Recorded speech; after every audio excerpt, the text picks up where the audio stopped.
cara orang pruning pokok pisang. Apa itu pruning? Pruning ni adalah satu proses yang mana kita buang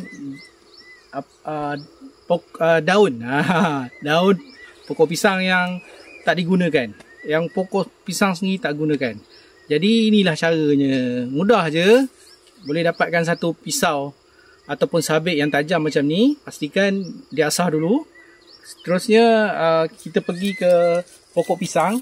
Okey, pokok pisang ni kita tengok ada daun yang dah mati, hampir mati. Kalau tak, kalau kita biarkan, dia akan jadi macam ni lah. Macam ni. So tak baiklah untuk pokok pisang ni. Jadi kita buangkan daun-daun mati ni supaya segala zat nutrisi yang ada pada tanah yang kita baja tu tak dibazirkan untuk daun-daun pisang yang tak digunakan. Okey, lagi macam ni. Yang ni pun ni lah.